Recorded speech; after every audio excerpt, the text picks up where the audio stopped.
What's going on, everybody? Lucas Decker here, and in this video we are going to be taking a closer look at the YoYoFactory Element. We'll be checking out this yo-yo's key features, putting it through numerous tests, and to wrap it up, I'll be giving you my personal thoughts on the YoYoFactory Element. And guys, I release all sorts of yo-yo related content on this channel, so if you haven't already, be sure to subscribe. And with all that being said, we're not wasting any more time, let's get started!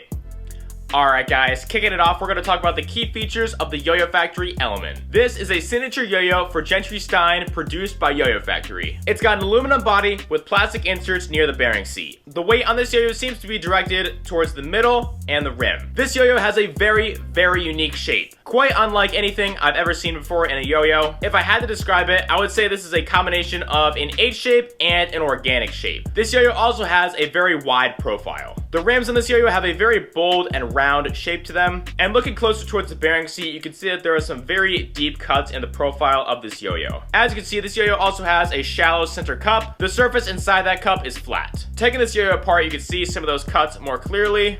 This yo-yo comes with a standard center track bearing, as well as the standard white YoYoFactory response pads. And now we'll briefly compare the Element to some other YoYoFactory models. First up, the original shutter. The diameter on these are nearly the same, if not identical. However, the width on the Element is definitely larger. Next up, the Replay Pro. The Replay Pro has the Element B in terms of diameter, and the Element has the Replay Pro B in terms of width. Next up, the shutter wide angle. The diameter on these are nearly the same, if not identical, and the Element has the shutter wide angle B in terms of width by just a hair. And for our last comparison, the YoYoFactory bimetal. The diameter on these are nearly the same, if not identical, and the Element has the bimetal B in terms of width. Alright guys, keeping the video moving, we're going to put the YoYoFactory Element through our various tests. Each test is going to help us determine how well this yo-yo handles a certain type of trick. After each test, the yo-yo's performance will be rated on a scale of 1 to 10. 1 being terrible or nearly incapable, and 10 being nearly perfect or exceptionally well. Starting off with the first test, speed. This yo-yo absolutely flew through the speed test. It has a solid and lightweight feel to it while on the string. I noticed that the Element was very responsive to movements and directional changes. It moves at a very nimble and fast pace. The yo-yo handles multiple string layers fairly well. It glides across the string and rarely snags. Now at times, this yo-yo does feel like it lacks a bit of spin power, and this yo-yo does lack stability just a tad bit. In terms of control, I felt I had a decent control over the yo-yo a majority of the time. Now in some cases, the yo-yo was a bit unforgiving to slight, imperfect, or unintended movements. For this test, I'll be giving the Element a 7.5 out of 10. Now for our next test, tech. Now right off the bat, I gotta say I was very surprised with how well this yo-yo handled tech. Most yo-yos that play on the lighter side tend to be less optimal for tech tricks. But despite this, the Element pulled it off quite nicely. I felt I had good control over this yo-yo, and it seemed to maintain its spin power quite nicely even when performing more dense tech combos. So even though this yo-yo is a bit on the lighter side, it still handled tech tricks very nicely. The Element gets an 8 out of 10 on the tech test. Next test, meta. The Element absolutely cruised through the meta test. Its wider shape makes landing whips and slacks super easy. Rejections on this yo-yo are great because it has those large rounded edges. And because of this yo-yo's lighter feel on the string, it's going to be able to make transitions in and out of slack or whip tricks very easily and swiftly. Now in some cases, its lighter weight may cause some reduced feeling of feedback on the string, but nothing major whatsoever. The Element crushed the meta test. The Element gets a 9 out of 10 on the meta test. Next up, the horizontal test. This yo-yo is phenomenal for horizontal tricks. What stood out to me the most was how well this yo-yo stayed on the X-axis. Once this yo-yo got on the X-axis, it would not come off. Even as its spin would decrease throughout a combo, it still kept on the X-axis. This yo-yo's lightweight is going to let you execute your horizontal combos nice and fast and swift. It doesn't feel like you're dragging it across the string. The only critique that I really have for this yo-yo in this category is that I wish it was just a tad bit more powerful. But nonetheless, this yo-yo shreds in terms of horizontal. It gets a 9 out of 10 on the horizontal test. Now for the grind and finger spin test.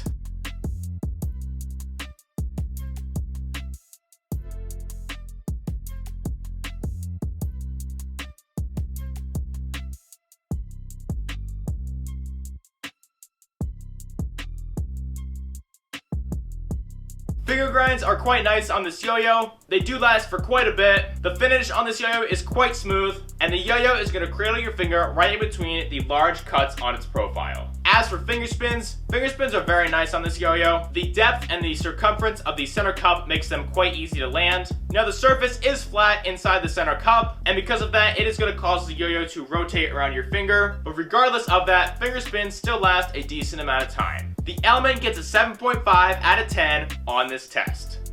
And now for our final test, the bind test. We'll be using two types of string for this test, Kitty XL string and YoYoFactory Not Bad string. Kitty XL is a relatively thick string, and YoYoFactory Not Bad string is much thinner. Also, I'll be using the response pads that came pre-installed with this yo-yo. Binds on this yo-yo feel great. Binds with the Kitty XL string felt responsive and snappy. The plastic inserts near the bearing seat make binds feel nice and soft too. Binds on this yo-yo were very clean, and they rarely snagged even if there was tension in the string. And as for the YoYoFactory Not Bad string, binds felt very similar on this yo-yo. However, binds felt a bit softer and less snappy. And binds were still fairly clean even if there was string tension. Alright guys, now I'll be giving you my personal thoughts on the YoYoFactory Element.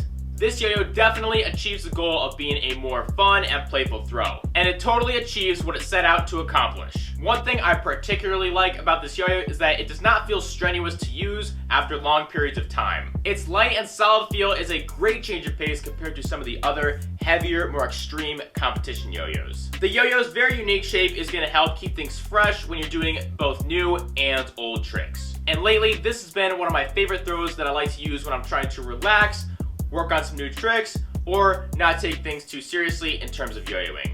I'd recommend the Element to both competitors and casual players. I recommend this to competitors not as a competition yo-yo, but rather as a yo-yo to use every now and then when you're trying to shake things up or work on some new tricks. It definitely helps keep yo-yoing fun. And as for casual players, it is also going to help keep yo-yoing fun and fresh, shake things up a bit. And I would also recommend this yo-yo to collectors as well. A yo-yo with a unique shape like this is going to stand out in any collection. And if you're a fan of Gentry Stein's yo-yos or the Shutter series, you're going to want to pick one of these up. But of course guys, those are just my thoughts. Let me know what you think of the YoYoFactory Element in the comments below. And that's gonna put a wrap on this video, guys. I hope you enjoyed it. Excuse me. I know you enjoyed it. Guys, if you're enjoying the videos of the channel, be sure to like and subscribe. It is truly appreciated. And as always, and for the feedback, questions, or suggestions are more than welcome in the comments below. I love hearing from you guys. Have a fantastic rest of your day, and I'll be talking to you very soon.